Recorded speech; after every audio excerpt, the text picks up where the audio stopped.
Allez, visiblement c'est parti. Salut à tous, c'est l'heure de l'OM au café sur le Phocéen, comme tous les matins à 11 heures. J'espère que vous allez bien. Comme d'habitude, vous connaissez le petit procédé. Vous me dites si vous m'entendez, vous me dites si vous me voyez, étant donné l'état assez précaire de ma connexion. Mais ça, vous commencez à être habitué. En tous les cas, ça me fait plaisir de vous retrouver. Moi, j'étais un peu d'après-midi là, depuis quelques jours. Vous étiez avec les amis Canuti. J'ai même vu Volpe passer une tête, Hering également. Donc, je vous salue. Ça me fait super plaisir de vous retrouver. Je vais vous citer comme d'habitude. Pourquoi on me fout des pubs en plein sur le chat? Alors ça c'est bien ça. Je vois qu'il y a Farouille, je vois qu'il y a Manolive, Ultra Marseillais, Cebou 8, Romain CHQ, l'ami libanais Maroun Kouri, j'ai Babin Dub, j'ai Kastangva. Voilà, j'ai des nouveaux que je connais pas là. Lennox 95, bon Slim Sorar, je le connais. OM13, la Coupe à Marseille. J'en cite encore quelques-uns. Et ensuite, on commence à attaquer la discussion. Voilà, il y a Yuki 505, il y a Vélodromadaire, c'est très sympa comme pseudo. Il y a le Phocéen du 65. Et puis, il y a l'éternel Nico Amskas qui passe 24 heures par jour devant le Phocéen. En tous les cas, on le remercie, on le salue parce qu'on le connaît bien. De quoi voulez-vous parler aujourd'hui? Il y a quelques sujets, évidemment. Alors, il y en a plein qu'on a loupé ensemble puisque j'étais pas là le matin. On va parler de l'actualité, si vous le voulez. Tiens, j'ai un habitant du Puy-en-Velay qui nous dit bonjour, c'est Dadou Rod.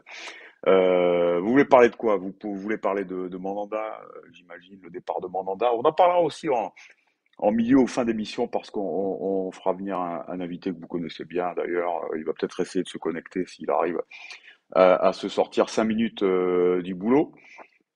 Alors il y a Farouk qui me dit Mandanda, c'est sérieux son départ. Bah oui, c'est sérieux, ça y est, c'est fait. Alors c'est pas encore officialisé, mais il a pris l'avion, il était à Marignane ce matin. Vous avez vu des photos, vous avez vu évidemment tout ce qu'on a relayé sur le Phocéen. Donc il s'envole pour Rennes pour 2 années de contrat. Visiblement, il devrait toucher 300 000 euros de salaire, c'est à peu près ce qu'il touche à l'OM. Il y a le fou du volant, le départ de Mandanda gratos, c'est logique d'après toi? Oui, pour moi c'est complètement logique. Alors on parle de service rendu, ça entre en ligne de compte évidemment, 13-14 ans au plus haut niveau, il faut le signaler, à l'Olympique de Marseille. Honnêtement, ça aurait été moche de demander une indemnité de transfert. Et puis surtout, la principale raison, c'est que c'est un joueur de 37 ans.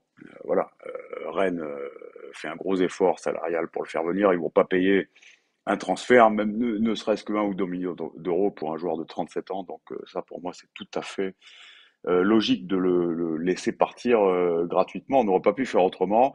Et puis je pense que pour moi, hein, il y avait un véritable souhait de la part de l'Olympique de Marseille de laisser partir Steve Mandanda. Ils ont payé 12 millions pour Paolo Lopez. Ils ont envie de tourner la page, de changer. Et puis, on a quand même eu la confirmation de ce que je vous disais depuis des mois, c'est que Sampaoli n'avait rien à voir avec la mise à l'écart de Steve Mandanda à la faveur de Paolo Lopez. Voilà, c'était une décision du club.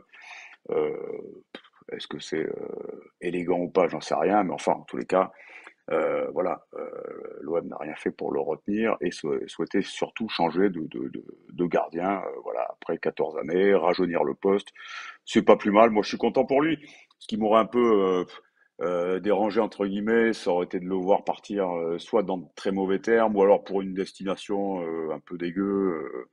Je parle sur le plan sportif, voilà, en Arabie Saoudite, au Qatar, une destination exotique, on va dire, ça aurait été dommage, compte tenu du niveau qu'il affiche encore.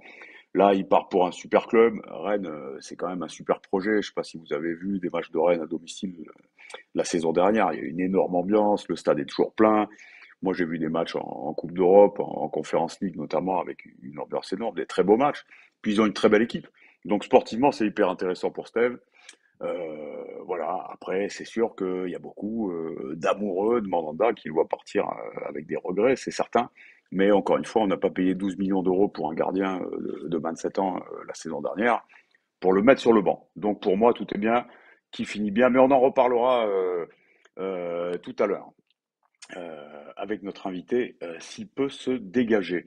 Voilà, vous me parlez beaucoup de Mandanda, évidemment. Alors certains lui souhaitent le meilleur et d'autres l'ont un petit peu mauvaise vis-à-vis du club. J'ai Fun Gym Enrique à Rennes, c'est pas faisable. Luis Enrique à Rennes. Non, on parle de Nantes pour Luis Enrique. Alors vous avez vu ce matin, je l'ai mis sur le Phocéen ce matin, la presse brésilienne a annoncé que Flamengo, avec qui, soi-disant, tout était réglé, abandonne le projet. Donc pas de Luis Enrique à Flamengo. Donc il y a Botafogo, son ancien club, bah, qui revient en force, qui visiblement serait prêt euh, à signer une option d'achat obligatoire pour le joueur. Alors quel montant, j'en sais rien, on parle de 6, de 7. Il faut savoir qu'on l'a payé 8 plus des bonus, hein, dont certains se sont déclenchés, donc on est plus près de 12 que de 8 hein, pour Luis Enrique. C'est pour ça que Longoria veut absolument négocier un prix, soit de transfert, soit un transfert différé avec une option d'achat. Mais on sait que Nantes a fait une véritable proposition de transfert avec 6 millions d'euros. Donc Nantes peut revenir dans la course. Voilà. Tiens, il y en a un qui revient sur Mandanda en me disant que c'est pas très sérieux de renforcer un concurrent. Ouais, mais encore une fois, c'est Mandanda. Il y avait un souhait de la part du club de passer à autre chose. Du côté de Mandanda, il y a un souhait de rester compétitif, évidemment, vu son niveau. Il a peut-être envie de raccrocher le wagon de l'équipe de France pour la Coupe du Monde. Donc, je trouve ça très bien. Moi, qui s'en aille pour Rennes. En plus, c'est pas un club ennemi entre guillemets. C'est pas comme s'il allait à Lyon ou au Paris Saint-Germain. Donc voilà. Bon, moi, ça me choque pas du tout. Tiens, le fou du volant me dit ton avis, pardon, sur l'arrivée de Tudor. C'est vrai que depuis que Tudor est arrivé, ben, vous avez eu affaire à Romain Canuti ou à Romain Herring. J'ai pas donné mon avis là-dessus. Ben écoute, il est plutôt positif. Je vais pas te raconter que je connais l'entraîneur Tudor. J'ai fait comme vous, je me suis renseigné, j'ai regardé ce qu'il a fait, etc. Le profil a l'air plutôt sympa. Moi, j'aime parce que c'est pas que j'aime Tudor, je le connais pas. Mais vous le savez, vous connaissez euh, mon avis sur Longoria. Moi, j'ai un peu tendance à suivre tout ce qu'il dit. Moi, je suis très fan de son recrutement et je suis fan également de l'esprit du recrutement de Longoria. Et c'est la même chose pour l'entraîneur. Voilà, il va chercher quelqu'un qui est inexpérimenté dans le sens où il a surtout été adjoint. Bon, il a eu évidemment des postes de numéro un, mais qui n'ont pas duré longtemps. Mais il a été adjoint, que ce soit avec la Croatie, et puis plus récemment avec la Juventus de Turin. Il a une très bonne réputation en Italie, et surtout Longoria le connaît bien, Ribalta aussi. Voilà, ce sont des gens qui sont passés par la Juve. Ils ont une approche différente. C'est vrai qu'on aurait pu aller chercher un entraîneur confirmé. Là, comme pour les joueurs, j'ai l'impression qu'il y a une approche différente. On va chercher ce qu'on appelle des prospects pour les joueurs. Eh ben, c'est un peu le même cas pour l'entraîneur. Moi j'aime bien l'idée. Voilà, ça m'intéresse vachement. Bon, évidemment, si on avait fait venir Mourinho ou Klopp, ça aurait été différent. Mais moi, j'aime bien l'idée, comme pour les joueurs aussi, d'aller faire un pari et d'aller miser sur un entraîneur dont on apprécie l'état d'esprit, dont on apprécie le projet tactique aussi. Donc, moi, je suis plutôt enchanté par cette idée-là. Voilà, donc bon, évidemment, on n'aura peut-être pas le même discours dans 6 mois lorsqu'il se sera fait virer parce que les résultats sont mauvais. Bon, ben ça, de toute façon, le foot, c'est ça, hein. On jette une pièce, on attend de voir de quel côté elle retombe. Alors, si on a beaucoup d'argent, on peut influer sur la pièce et prendre des risques très limités avec un entraîneur connu et cher, entre guillemets. Là, on n'a plus beaucoup de moyens, vous le savez. On en a quand même, mais on n'en a pas énormément. Donc moi, j'aime l'idée de faire un pari et puis de remettre un peu l'église au centre du village, c'est-à-dire de fonctionner à l'italienne, comme ils l'ont dit, comme vous avez pu le lire, avec un board, en tous les cas un président, un directeur sportif qui décide, qui construisent l'effectif et qui ensuite mettent cet effectif à la disposition d'un entraîneur. Mais voilà, j'aime bien fonctionner dans ce sens-là, sauf si on a des dirigeants bidons et un très bon entraîneur. Là, pour le recrutement, je préfère faire confiance à l'entraîneur. Mais si on a des bons recruteurs, des bons dirigeants, j'aime bien l'idée que l'entraîneur soit là pour entraîner.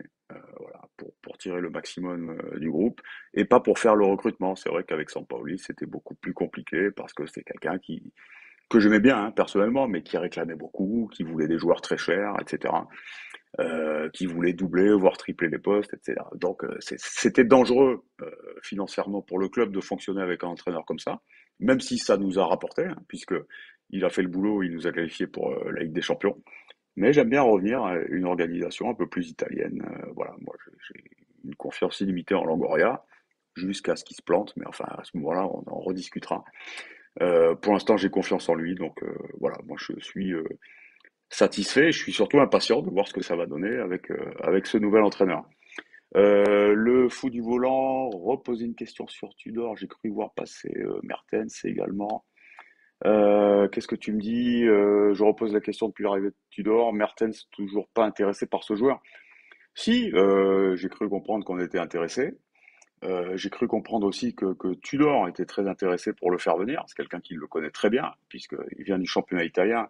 Et moi, j'ai parlé à beaucoup d'Italiens, des journalistes, des agents, etc., depuis quelques semaines sur Mertens, et tous me garantissent du niveau du mec. Hein. C'est pas parce qu'il a 35 ans qu'il est à la rue. Donc, non, non, le dossier n'est pas clos. Et voilà, j'aimerais bien qu'on se fasse un ou deux petits cadeaux comme ça. Moi, j'aimerais qu'on continue sur la prospection de joueurs jeunes à gros potentiel, ce qui est en train de faire Longoria depuis son arrivée, mais aussi sachant qu'on a quand même une deuxième place à défendre en championnat et surtout une campagne de Ligue des Champions à faire, j'aimerais bien aussi un ou deux petits cadeaux. Et Mertens, je crache pas dessus, j'aimerais bien. La coupe à Marseille me dit Mertens, c'est vraiment pas la priorité, c'est peut-être pas une priorité, t'as raison. J'en sais rien, mais en tous les cas, moi, je regarde tous les matins longuement la presse étrangère, y compris italienne, et ça reste quand même dans les tuyaux. L'ami Mertens, de toute façon, il est libre. Hein. C'est un joueur libre. Hein. On parle plus d'un joueur de Naples aujourd'hui. Donc voilà. Homo sapiens me dit salut le Phocéen, salut tout le monde. Ça va être dur de trouver un latéral pour couvrir tout le couloir. Hein, Under, c'est pas super. Hein. Tu parles de quoi à gauche, à droite? Bon, on récupère à ma vie qui revient. Je sais pas ce qu'on va faire avec lui. À mon avis, le club compte toujours s'en défaire, hein, je vais dire, s'en débarrasser, mais c'est pas beau, c'est pas le mot. Donc il peut revenir en forme et au premier plan avec Tudor, c'est possible avec son système, hein, puisqu'on va jouer à 3 derrière, donc avec deux pistons, comme on dit aujourd'hui. Voilà, à droite, il y a évidemment Lirola qui peut être complètement relancé, à mon avis, par ce nouveau système. Voilà, ben écoute, à gauche, on a ma vie, et puis on va voir. Vous avez vu, hein, Longoria a annoncé entre 5 et 8 joueurs. Nous, 5 joueurs, on vous le dit depuis longtemps. Ça peut être plus selon le nombre de départs. Donc, évidemment, il y aura des latéraux dans l'histoire. C'est normal. Tiens, il y a Vélodromadaire qui me dit normal qu'il n'y ait pas de rumeurs sur les latéraux. Il y en a quelques-unes. Si tu regardes le tableau des transferts sur le Phocéen, il y a des rumeurs de latéraux. Il n'y en a pas assez, mais c'est peut-être le poste le plus compliqué à recruter. Surtout quand on a des idées bien précises sur le poste, puisqu'aujourd'hui, euh, aujourd'hui, quand on parle de latéraux, on parle de vrais latéraux dans une défense à 4 ou alors de pistons. Donc voilà, on peut même imaginer si, par exemple, Luis Enrique ne s'en va pas, peut-être l'essayer pendant la préparation au poste de piston. C'est pas impossible. Piston droit, là, puisqu'il est droitier, l'ami Enrique. Voilà, on en parlera aussi d'Enrique. On a un petit peu parlé au début. Nantes, Botafogo, ça va se jouer entre les deux.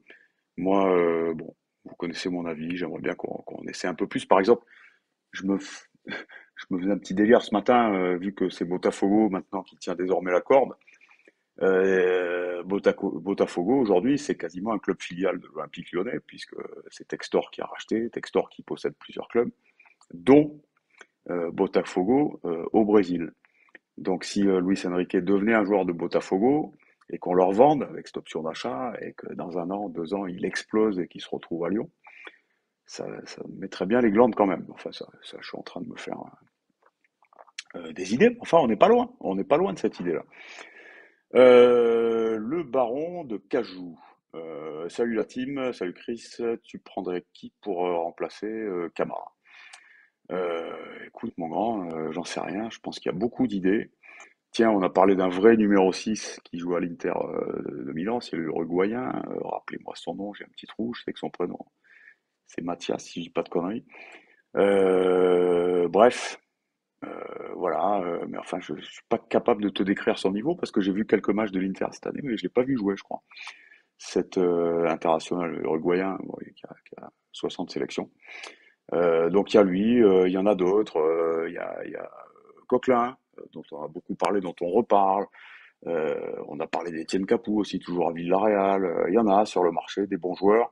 Alors vous avez vu que Tudor voulait jouer dans un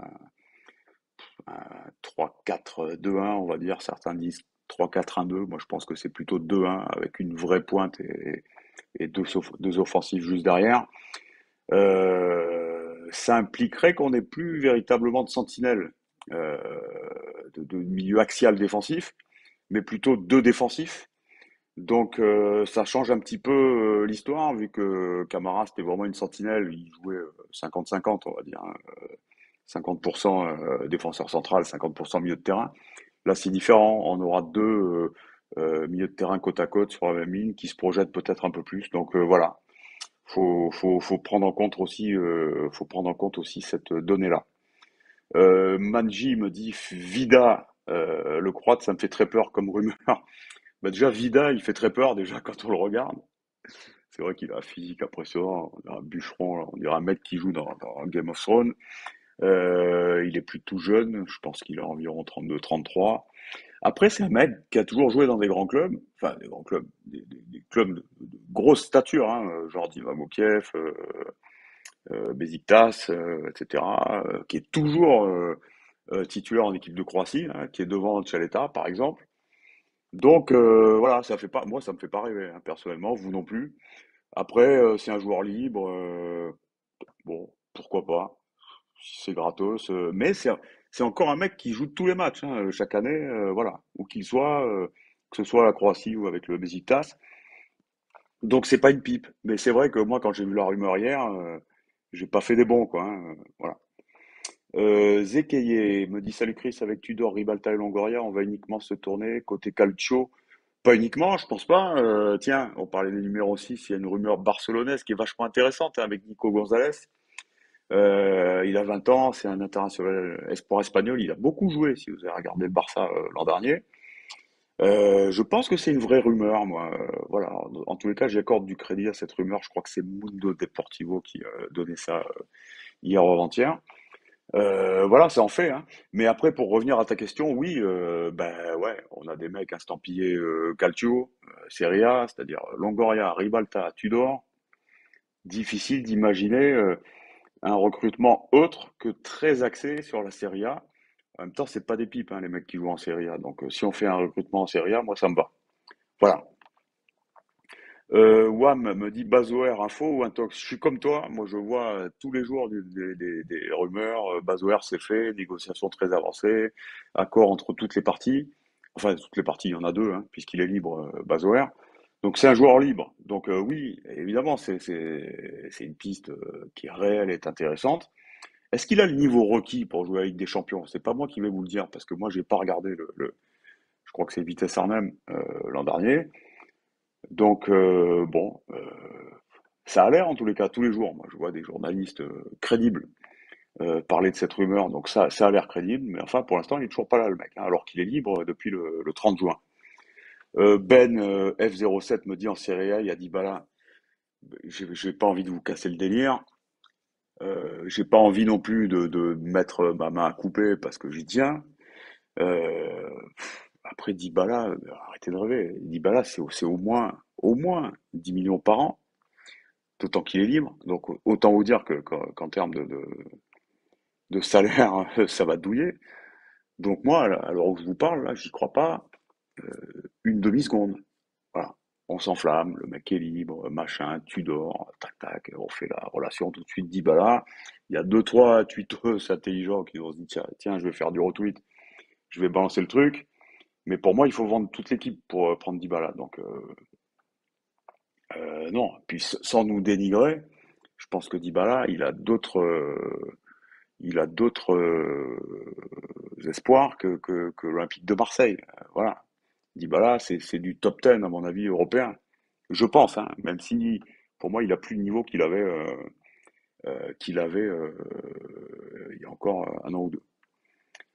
Voilà. Tiens, il y en a un qui me dit, il demande entre 6 et 7 à l'Inter. Tu parles de millions d'euros par an, je pense en salaire. Alors, faut savoir qu'il demande 6 ou 7 à l'Inter.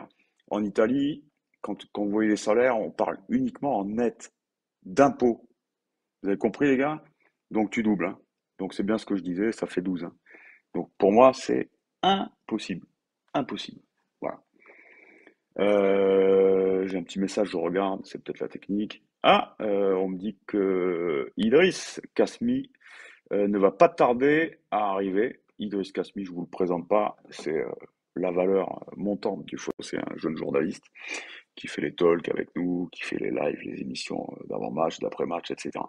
Donc il sera avec nous dans quelques instants. Pour l'instant, je ne le vois pas dans la petite lucarne. Il sera avec nous dans quelques instants, notamment pour parler de Mandanda, parce que je sais que mon ami Idriss est très triste du départ de Steve.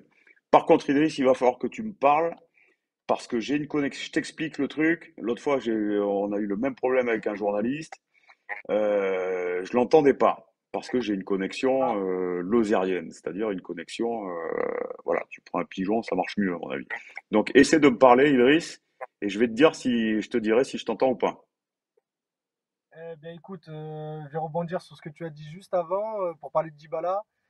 C'est mort de chez mort parce qu'il travaille avec une maison d'agents, une agence européenne et je connais un peu le gars qui travaille pour eux en France et le gars me dit que il n'y a aucun intérêt de faire venir Dybala en France et si c'est en France, c'est que pour Paris, quoi, parce qu'il n'y a que eux qui peuvent se le payer. C'est quasiment mot pour mot ce que j'étais en train de dire. Donc tu confirmes tout ça. Merci, merci Idriss. C'est vrai que ça fait partie de la mode Twitter maintenant. Évidemment, il y a des mecs qui ont envie de faire du clic, donc ils balancent des trucs absolument débiles. Mais c'est comme ça.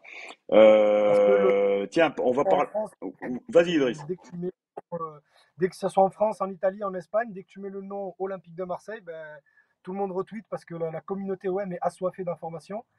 Et ben, du coup, il y a des journalistes italiens qui en profitent aussi. Il y en a bien qui le font sur le dos de l'OM alors qu'ils sont marseillais pour rien. Donc, bon, pourquoi s'en priver? Bien sûr, ils l'ont pigé. Même un mec qui a pas besoin de ça pour avoir des followers comme Fabrizio Romano a pigé évidemment que l'OM c'était une source de likes et de retweets infinis. Et puis il y a des grands spécialistes de l'arnaque qui reprennent des rumeurs qu'ils voient sur les journaux et qui les font passer pour des rumeurs exclusives. Je pense à notre ami turc, dont on ne citera pas le nom par exemple, mais qui ne passe pas une seule journée sans mettre un petit hashtag OM. Ça fait du bien à son compte. Parle-moi un petit peu de Mandanda.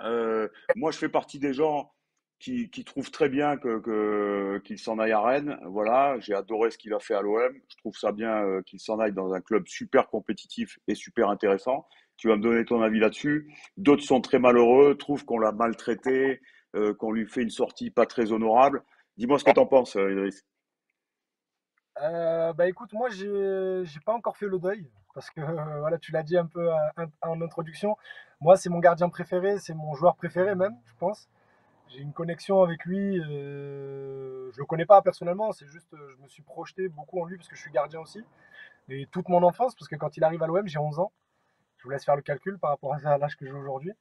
Donc j'ai grandi avec Mandanda, j'ai trop de souvenirs de déplacements, parce que j'ai fait beaucoup de déplacements en Europe, où je me frappe 15 heures de quart, et puis le seul joueur qui est au niveau, c'est lui. Donc pendant le retour, bah, tu repenses à lui, tu te dis ah, bah, heureusement qu'il est là, donc l'affection grandit. Mais après, voilà, on a eu le temps, parce que ça fait des mois même qu'on est au courant, que Longoria veut mettre Mandanda dehors, parce que voilà, je ne sais pas dans quel sens va aller le storytelling, et ce que va essayer de raconter l'OM, mais en tout cas, c'est bien Longoria qui le pousse dehors, c'est pas Sampaoli. Le départ Bien de sûr, Sampaoli a rien bien changé. sûr.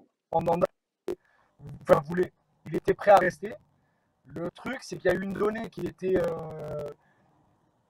pas là en janvier, parce que si ça dépendait que de Longoria, Mandanda serait parti en janvier. C'est que Didier Deschamps avait fermé la porte à Mandanda pour la Coupe du Monde en disant je vais partir avec Lloris, Maignan, Areola. Puis sur les rassemblements de mars et encore plus sur celui de juin, Deschamps n'est pas satisfait du rôle d'Areola dans le vestiaire. Donc il y a eu une rediscussion, surtout avec la fin de saison de Mandanda, qui est très bonne avec l'OM, de dire bah écoute, si tu joues, je peux te ramener. Et donc bah, là, ça a tout changé pour Mandanda. Il n'est pas prêt à commencer la saison en tant que numéro 2 pour Lopez. Et puis, il a regardé un peu ce qui s'offrait à lui. Tout le mois de mai, on était tous unanimes dans les rédactions, que ce soit au Fossé ou ailleurs, parce qu'on parle entre journalistes. On savait tous qu'il allait aller à Nice, parce que Julien Fournier, parce que Christophe Galtier, parce qu'ils se connaissent un peu. Et du coup, il lui a assuré une place de titulaire. J'avais même eu des gens à Nice, moi, qui m'avaient dit bah, écoute, son numéro 16, il est déjà prêt, parce que Benitez partait. Et ben, le départ de Galtier, le départ de Fournier, ça a un peu retardé tout ça. Il a quand même repris l'entraînement avec l'OM. Et puis Rennes, qui était intéressé en janvier, bah, s'est remanifesté. Il lui a dit bah, écoute, Steph, si tu arrives demain, tu es numéro 1, on te fait un contrat de 2 ans. Nous, on a déjà ton remplaçant, enfin ton successeur qui est en jeune et qu'on veut que tu accompagnes. Donc, du coup, ben, le choix il est vite fait pour lui. Hein. S'il commence à jouer les 15 premiers matchs de Ligue 1, il va à la Coupe du Monde.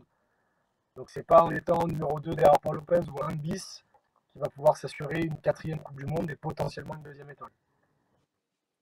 Ok Idriss, on me dit dans les messages Idriss, je sais pas si tu m'entends, mais on me dit dans les messages que le son de ton micro est complètement pété. Donc je sais pas si on peut arranger ça. Sinon en tous les cas on a eu ton avis tranché sur la question. T'as réussi à modifier quelque chose pour ton micro ou pas? Parle-moi 2 secondes. Si ça reste Là, comme ça, on arrête parce que le son est dégueulasse. bon, ben, là, je peux rien modifier, donc non. Ouais. Mais bon. Eh ben écoute, on a parfaitement entendu ton avis et tes informations donc sur le départ pour le départ de Mandanda à Rennes. C'est intéressant avec le parallèle que tu fais avec l'équipe de France et le désir de Deschamps de le faire revenir. Donc ça, c'est super intéressant. Je te remercie infiniment de t'être arrêté quelques instants pendant ton boulot pour nous parler. Et puis on va se retrouver évidemment tout au long de la saison dans les émissions du Phocéen. Merci beaucoup Idriss. Je te souhaite une excellente journée et merci pour tes infos. De rien, toi aussi, au revoir. Salut, bonne journée. Voilà pour les infos, c'est intéressant par rapport à l'équipe de France, ce que nous dit Idriss, et ça corrobore un petit peu ce que je vous disais en début d'émission, donc concernant Mandanda. Alors après, moi, je l'ai vu pendant je l'ai vu pendant que les messages défilaient. Certains ne s'offusquent pas du départ de Mandanda, mais s'interrogent sur le niveau réel de Paul Lopez. Euh, je vous avoue que cette interrogation, moi, je l'ai eue tout au long de la saison. Alors, c'est vrai qu'il y avait un nombre impressionnant de clean sheets et tout qui masquait un petit peu, mais moi, il m'a pas fait rêver, Paul Lopez. Mais, comme on l'a dit, il était dans une position un petit peu inconfortable avec cette concurrence, avec un mythe. Hein. C'est un peu comme le mec qui arrive, je sais pas, moi, il y a 10 ans à la Juventus de Turin et qui est en concurrence avec Buffon qui lui prend sa place.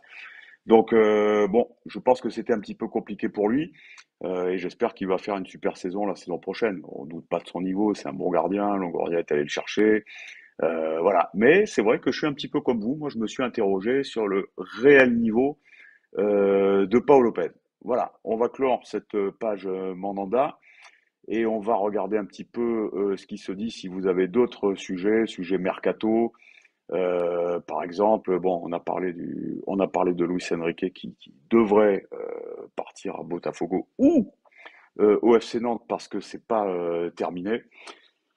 On peut parler d'autres rumeurs si vous le souhaitez ou tout à fait autre chose. On peut parler de Tudor, voilà.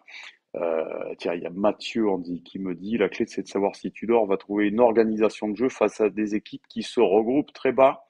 Là, c'est un petit peu différent puisque nous, je pense qu'on sera pas si haut que ça.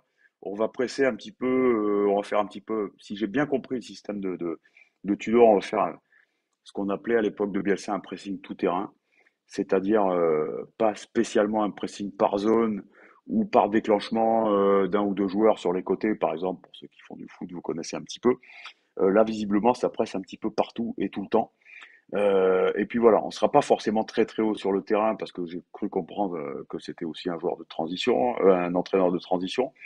Donc voilà, ça va être hyper intéressant de voir les joueurs dont on dispose et ceux qui vont arriver évidemment dans ce nouveau système-là. Et puis on en saura plus évidemment dès les premiers matchs de préparation qui seront tous retransmis et qu'on suivra ensemble parce qu'on verra justement tout le travail de Tudor, le travail tactique. Il y en a qui me posent la question de Harit, bah écoute, nous on suit un petit peu le feuilleton. Pour l'instant, le joueur s'exprime pas, son agent non plus, Schalke non plus. Il a repris la préparation. Bon, tout seul, en tous les cas, on a vu des photos sur ses réseaux sociaux. Je crois savoir que l'Olympique de Marseille continue d'espérer récupérer Harit la saison prochaine. L'idéal pour l'OM, ce serait d'encore se le faire prêter pour une saison avec une option d'achat. Voilà, pour l'instant, on en est là, mais je peux pas vous en dire plus. Est-ce que du coup, on ne devrait pas garder Simon? Tu veux dire pour être numéro 2, ça me paraît un peu juste, sachant quand même qu'il y a des ambitions de podium et de briller en Ligue des Champions. Il faut savoir que si Paul Lopez se pète, le titulaire c'est Simon. Simon qui a que des matchs en réserve dans les jambes, donc ça me paraît pas possible. En numéro 2, numéro 3, pourquoi pas, mais on a pris un jeune Belge, donc à mon avis on va prendre un numéro 2 expérimenté, un bon gardien. D'ailleurs si vous avez des idées, n'hésitez pas. Des infos sur le message de Gautreau sur RMC concernant le CVC. Donc ça, c'est la filiale commerciale de la LFP et McCourt qui refuse des offres. J'ai vu ça comme vous. D'ailleurs, c'est moi qui l'ai relayé sur le Phocéen. C'était pas hier soir, c'était avant-hier soir. Bon, RMC, c'est une radio sérieuse et Gautreau, c'est un journaliste sérieux. Donc tout ce qu'il vous a dit sur les bruits qu'il a entendus de la part de personnes qui viennent de CVC. Hein, CVC, c'est un énorme fonds d'investissement dans le sport qui a investi dans la filiale commerciale de la LFP. Ça, c'est pour être précis. Ils ont investi 1,5 milliard. Ça veut dire qu'il y a beaucoup de retombées pour les clubs et dont les 90 millions par an va toucher l'Olympique de Marseille. Donc là, c'est formidable et c'est en ça que les gens de CVC ont quelque chose à dire, non pas se prononcer sur qui doit être président, qui doit être propriétaire de tel club, mais peuvent émettre des avis, c'est légitime pour eux vu ce qu'ils investissent. Et c'est vrai qu'eux, ils rêvent, et ça je vous le dis depuis des mois, bah tiens, ça vient corroborer ce que je vous dis, c'est que la LFP et donc sa filiale commerciale rêvent de voir un OM hyper compétitif. Ça, c'est pour tous les gens qui disent ouais, on se fait toujours carrer par la LFP, on se fait sanctionner, ils veulent nous tuer, machin. C'est pas vrai, c'est l'inverse. Ça, je vous l'ai toujours dit. Donc ça, c'est la confirmation. Euh, et que CVC rêve d'un vrai championnat compétitif, là où ils investissent beaucoup, c'est-à-dire autre chose que le PSG et les autres, bah ça me paraît normal. Donc je pense que ce que dit Gautreau, j'ai aucun doute sur sa sincérité. Ça, on lui a dit. Est-ce que c'est le CVC directement qui lui a parlé ou des gens qui parlent en son nom? Ça, j'en sais rien. Mais oui, les infos de Gautreau, de Florent Gautreau, elles sont bonnes. C'est vrai que le CVC verrait d'un bon œil l'arrivée d'un costaud, qui soit saoudien ou javanais, peu importe, pour reprendre l'Olympique de Marseille. Et donc, ils sont peut-être, sûrement même, puisque Gautreau le dit, un peu frustrés de voir McCourt refuser les offres. Mais enfin, ça vient confirmer aussi ce que dit McCourt, c'est-à-dire que McCourt et son entourage, depuis le début des rumeurs, il y a 2 ans, hein, vous dites non, on vendra pas, ben voilà, c'est la preuve qu'il veut pas vendre. Alors, peut-être que dans un mois, dans 6 mois, ça sera différent, j'en sais rien, ça dépendra des offres aussi. Mais voilà, il dispose d'une ou deux offres très sérieuses sur son bureau. Elles sont peut-être pas assez élevées à son goût, tout simplement. Et peut-être que le jour où ces Saoudiens ou autres vont mettre plus d'argent sur la table pour lui racheter l'OM, peut-être qu'il vendra. Mais pour l'instant, il refuse. Ça veut dire que même si l'investisseur est très sérieux, très costaud, peut-être qu'il ne lui donne pas assez pour lui, personnellement. Lui, il a envie de faire une culbute, hein, c'est normal, c'est un homme d'affaires, hein, c'est pas un philanthrope, McCourt. Voilà, il a payé l'OM très peu, mais il a injecté beaucoup d'argent, il a envie de retomber sur ses pattes. Peut-être qu'on lui a proposé 400 millions d'euros, il en veut plus. Vous avez vu, hein, l'Olympique Lyonnais, il est valorisé quasiment à 1 milliard d'euros. Donc voilà, peut-être que McCourt attend pour avoir plus d'argent, évidemment. Mais c'est vrai, moi je crois en ce que dit Gautreau. Voilà. Tiens, Hachib me dit il attend la Ligue des Champions nouvelle formule pour faire monter les enchères. Bien sûr, il y a beaucoup de choses qui font monter les enchères. Moi, je discutais avec un agent qui est très proche de la Ligue, un ancien agent, mais qui est très proche aujourd'hui, qui fait même partie d'une commission de la LFP. Il y a l'argent de CVC qui arrive, donc ça fait gonfler la valeur des clubs, donc l'OM.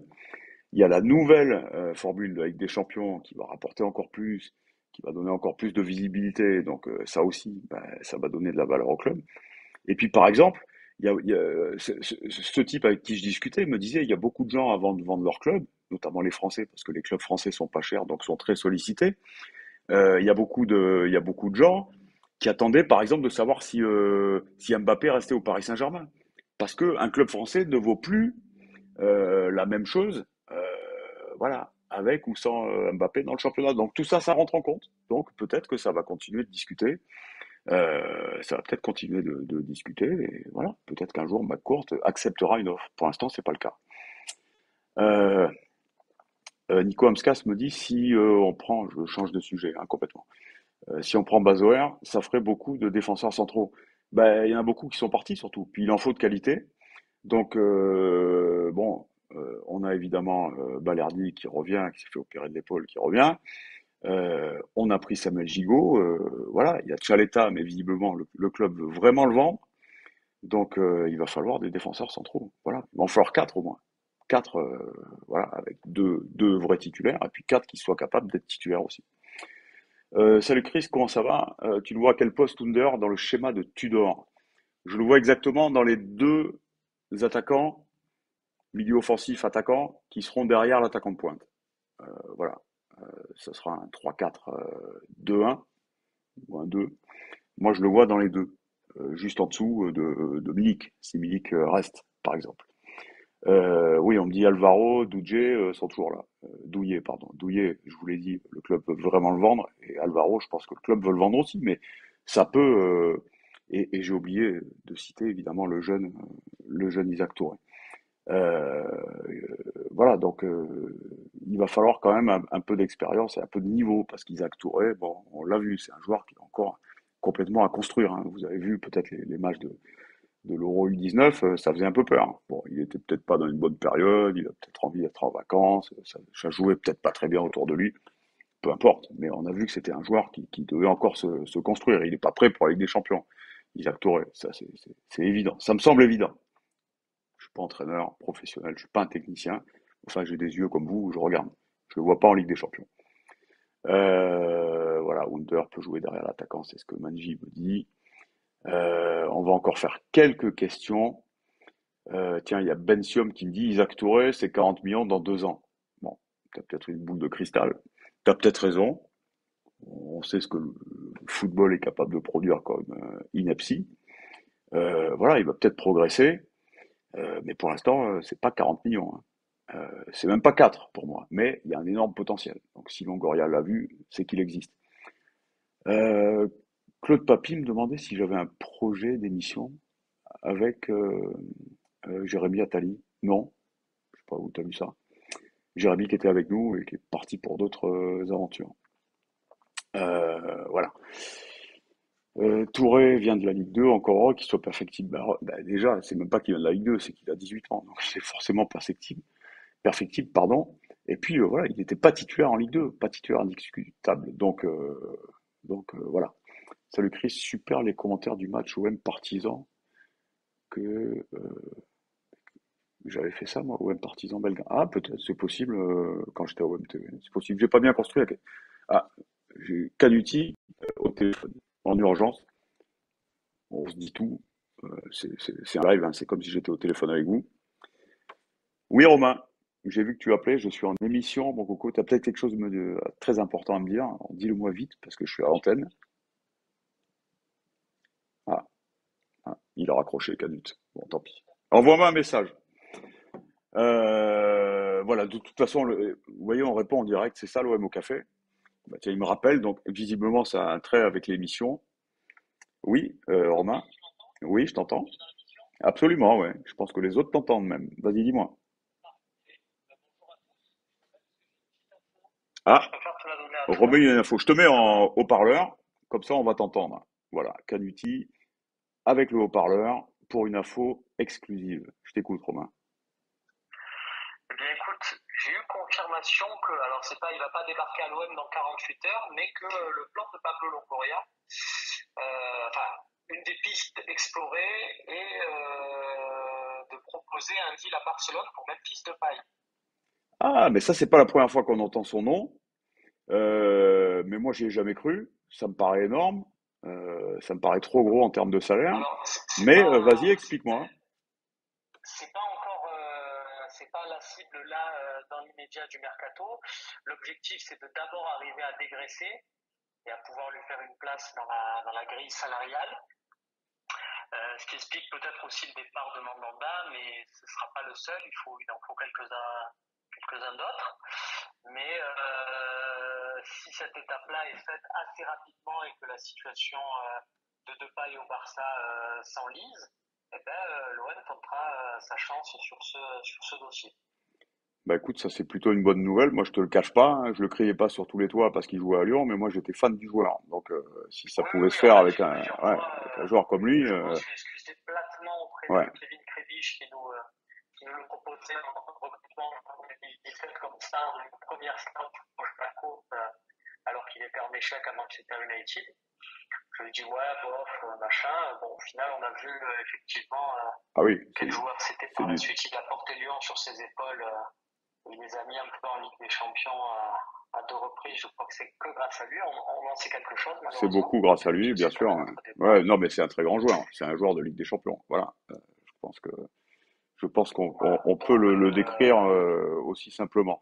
En tout cas, c'est une super info. J'espère que c'est une info sérieuse parce que les mecs vont te tomber dessus, t'imagines, hein, ils sont déjà en train de te ouais, menacer physiquement. si je me permets de t'appeler, je sais que tu es Bien dans sûr. l'émission, si je me permets de Oui, t'appeler comme ça et de te dire, allez, c'est que c'est une info envoyons, vérifiée. c'est Voilà. que voilà, il y a eu exactement un peu de confirmation à ce niveau-là. Alors pareil, hein, on ne dit pas c'est la figure de proue du mercato, je recontextualise.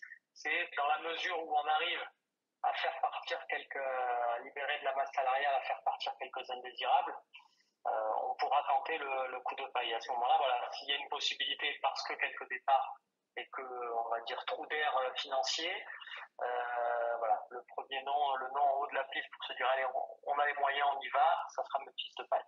D'accord. Eh ben écoute, c'est une véritable info.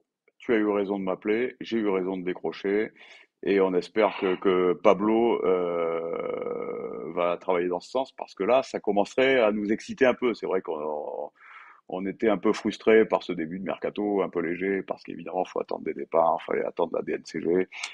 Donc là, c'est en train de se débloquer, et ça, c'est une vraie bonne nouvelle. Je te remercie, Romain. On se reparle pour pouvoir mettre ça sur le site gentiment. Et j'embrasse évidemment Wisebot de ta part. Ciao Romain et merci pour l'appel et pour l'info. On va sûrement se quitter là-dessus. J'espère que vous avez bien entendu. Vous avez entendu qu'on parlait de Memphis Depay, qu'on appelle aussi Memphis Depay dans tous les bureaux RH. Ça, c'était pas nécessaire, ce trait d'humour. Mais bon, on est en fin d'émission. Et puis, à mon âge, je fais ce que je peux. Dites-moi ce que vous en pensez vite fait. Ça vous excite pas concernant Depay. Voilà, j'étais pas fan de Depay parce que c'est un Lyonnais, mais si c'est à Marseille, il devient un grand joueur. Bah oui, évidemment. Donc, bah écoute, je pense à peu près la même chose. Albo me dit, est-ce qu'il est compatible avec le vestiaire marseillais?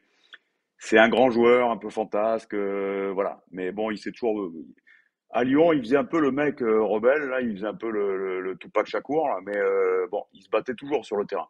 Donc moi, je préfère ça plutôt qu'un mec discret et qu'en fout pas une sur le terrain. Donc moi, Depay, s'il veut venir, surtout pour être parmi les deux derrière l'attaquant, moi, je prends. Je vous remercie, les gars, d'avoir suivi cette émission. Demain, bon, on se retrouve demain, ouais, c'est ça, on se retrouve demain, il n'y a pas de raison, à la même heure, on en saura peut-être un petit peu plus donc sur ce dossier de paille. Voilà, je vous remercie de nous avoir suivis, je vous souhaite un bon appétit, moi je retourne au boulot, on ira bouffer après, et puis donc on se retrouve demain. Ciao les gars, je vous embrasse.